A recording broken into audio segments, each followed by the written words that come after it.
There was a time, not so long ago, when people still believed that reality had hidden layers. I am not speaking about a perfect past. The old days had ignorance, fear, poverty, disease, superstition, and many things we should not romanticize. But there was also something there, something modern society has almost forgotten. People believed that life did not end at the edge of the eye. They believed in prayer. They believed in signs. They believed in unseen beings, spirits, jinn, angels, warnings, blessings, dreams, and forces that moved behind visible life. They did not always have scientific names for these things. They did not always understand them correctly. But they had one thing many modern people have lost. They had respect for the unknown. Today, much of society has become like cold steel, hard, rigid, practical, mechanical. Everything must be measured, documented, photographed, approved, and placed inside an official category before it is allowed to be called real. If something can be seen, touched, scanned, monetized, or repeated in a laboratory, people will accept it. But if something moves through the heart, intuition, prayer, consciousness, or the unseen layers of existence, many people quickly dismiss it. They do not investigate. They laugh. They deny. They call it nonsense. But is that intelligence? Or is it another form of blindness? Even today, there are things we cannot fully explain. Take the placebo effect. I am not saying belief can cure every disease. That would be foolish and dangerous. But the placebo effect shows something very important. The body responds to meaning, expectations, beliefs, and inner states. Something invisible creates a visible effect. That alone should make us humble. Human beings are not machines made only of flesh and chemistry. We are mind, body, emotion, memory, consciousness, intention, and something deeper that many people still call the soul. If a person's belief can affect the body, even in limited ways, why are we so quick to mock the unseen? The old world understood, in its own language, that unseen forces exist. In Muslim countries, people spoke about jinn. Some were believed to be good. Some were believed to be bad. In other traditions, people spoke of spirits, angels, demons, ancestors, or hidden intelligences. In modern spiritual language, people may speak about positive and negative entities, densities, consciousness, or the unseen structure of reality. Different words, different cultures, different symbols. But perhaps they were all pointing toward the same deep idea. Reality is layered. The modern world has made a mistake. It thinks that because old people used old words, everything they saw must have been false. But maybe they were not always wrong. Maybe they were describing real things with the language available to them. The same is true with healing. Herbal medicine, ancient knowledge, traditional practices, and old methods of care should not be dismissed solely because they are not wrapped in modern packaging. Of course, we must be careful. Of course, we must test things. Of course, not every claim is true. But denial is not wisdom. A serious person does not believe everything blindly. A serious person also does not blindly deny everything. Modern society has lost this balance. It often behaves as if truth must come from an approved institution before it can exist.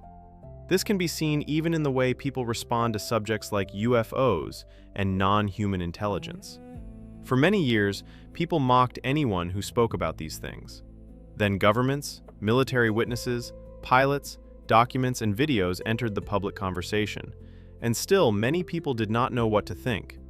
The issue is not only whether every claim is true. The issue is that many people no longer trust their own ability to investigate reality. They wait for permission. If the system says something is real, they believe it. If the system does not say it is real, they reject it. If the media repeats it, they accept it. If it comes from ordinary people, witnesses, or independent thinkers, they laugh. This means people have lost faith not only in the unseen, they have lost faith in themselves. They have lost inner authority. And when people lose inner authority, they become easy to guide, easy to frighten, easy to divide, easy to control. We can see this herd instinct everywhere, even in small things. Imagine a parking lot with 20 empty spaces. You park in one space. Then another person arrives and parks directly beside you, even though 19 other spaces are empty. Why? Because many people feel safer near another person's choice than standing freely inside their own. This is a small example, but it shows something large. People are trained to follow. They follow trends, headlines, opinions, political labels, social pressure, status, fear, and whatever direction the herd is moving. And when the herd moves away from the soul, most people move with it. There is an old saying, "The one who knows and knows that he knows will reach his destination. The one who does not know and knows that he does not know can still learn. But the one who does not know and does not know that he does not know is lost." This is the danger of our time. Many people are asleep, but they do not know they are asleep. They wake up, go to work, shop, eat, watch screens, sleep, and repeat the same pattern again. There is nothing wrong with working, eating, resting, or caring for ordinary life. These things are necessary. But when life becomes only survival, consumption, and repetition, the human being begins to shrink. A human being is not only an animal with a job. We have consciousness, we have an intention, we have emotion, we have prayer, we have imagination. We can ask why we exist, where we came from, and what this life is trying to teach us. If we never ask these questions, what exactly are we protecting? Comfort? Routine? Approval? An awake person is not necessarily a happy person. This is important to understand. Awakening is not floating above life in peace. Awakening is seeing life more clearly. And when you see clearly, you also see pain. You see war. You see poverty. You see injustice. You see spiritual emptiness. You see murder as murder, genocide as genocide, kindness as kindness, and deception as deception. An awake person does not need a headline to tell him what suffering looks like. He sees it. This is why awake people often speak strongly. They react to injustice. They question authority. They doubt what they are told. They may appear uncomfortable to society because they do not always speak in a polished or acceptable way. Some of them are messy, some are emotional, some are difficult. But often underneath that, they are trying to say something simple. Something is wrong. Please wake up. Awake people do not live only through control. They know that not everything sacred can be planned. Modern society wants to plan everything, even life itself. But sometimes life comes without a plan. A child comes, a door opens, a person appears. A problem suddenly finds a solution. A prayer is answered in a way no spreadsheet could predict. Many people have experienced this. They have been stuck and could not see a way forward. They have prayed. They have asked God for help. And suddenly, without force, something begins to move. Someone helps. A possibility appears. Something needed becomes available. A path opens where there was no path. I am not talking about shallow wishes. I am not talking about asking God for luxury, status, or selfish power. I am talking about sincere prayer from the heart, when a person asks without trying to harm others, cheat karma, or escape responsibility. That kind of prayer changes something. Maybe it changes the world. Maybe it changes the person. Maybe both are the same mystery from different sides. But the modern world does not like mystery. It wants everything explained, labeled, and made small enough to control. This is why it also misunderstands science. Science is valuable.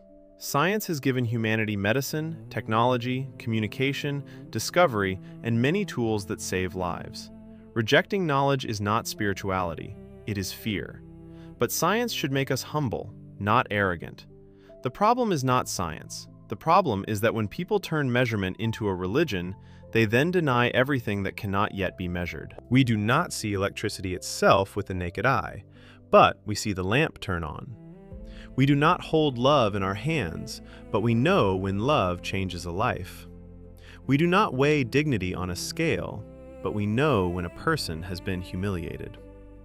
We do not photograph the soul, but many of us know what it feels like when the soul is wounded. Not everything real can be touched. Not everything true can be placed under a microscope. Not everything sacred waits for human permission before it exists. This is where modern society has become arrogant. It has forgotten humility. It looks at the unknown and says, if I cannot measure it, it is nothing. But that is not knowledge. That is pride. A wiser society would say, I do not know yet. Those words are powerful. I do not know yet. They leave the door open. They allow investigation. They allow wonder. They allow the human being to continue growing rather than pretending that the current age has already solved reality. Because we have not solved reality. We have built machines. We have built towers. We have built systems. We have built screens. We have built weapons. We have built markets. But we have not built wisdom at the same speed. And without wisdom, every tool becomes dangerous. A society that denies the unseen will eventually deny the soul. And when it denies the soul, it will begin to value people by clothes, cars, money, titles, status, and connections. It will forget that the rich person and the person sitting on the street are made of the same essence. One has more comfort, one has less luck, but neither has more soul. This is what people must remember. I am not saying this to tell anyone exactly what to believe. I do not want blind followers. I do not want people to replace one prison with another. I am not asking anyone to accept every spiritual claim, every old story, or every strange testimony without thinking. I am asking for something simpler. Investigate the unseen. Read, question, pray, meditate, think, sit with difficult ideas, look into old teachings, look into spiritual texts, look into consciousness, look into the things people dismiss too quickly. One important text for many seekers has been the Law of One. It is not an easy work. It speaks about distortion, love light, light love, the mind-body-spirit complex, densities, and the deeper structure of existence. These ideas are not always understood quickly. They require patience. They require internal investigation. But that is the point. The unseen is not fast food for the mind. It requires attention. You do not need to believe everything immediately. You do not need to agree with every word. You do not need to use the same language as another seeker. But do not laugh before you investigate. Do not deny before you understand. Do not allow modern arrogance to close a door that your soul may one day need. The invisible does not ask for blind belief. It asks for honest investigation. The old days were not perfect. The modern world is not useless. We need science. We need reason. We need medicine. We need evidence. But we also need humility, prayer, intuition, consciousness, and respect for the unknown. We need to build with steel without becoming steel inside. Because when everything invisible is denied, love becomes chemistry, grief becomes symptoms, faith becomes weakness, intuition becomes imagination, and the soul becomes an embarrassment. That is not progress. That is spiritual poverty with advanced technology. So perhaps the real question is not whether the old world was right about everything. Perhaps the real question is this: what did the old world still know that we have trained ourselves to forget? Maybe it knew that the stars were not only gas. Maybe it knew that prayer was not only words. Maybe it knew that dreams were not always random. Maybe it knew that unseen things can still touch visible life. Maybe it knew that a human being is more than flesh, work, money, and sleep. And maybe, if we want to survive what is coming, we must remember that again. Not everything real can be seen.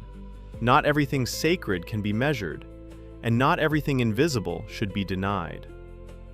Author's note: this article is based on my own spoken reflections and personal beliefs.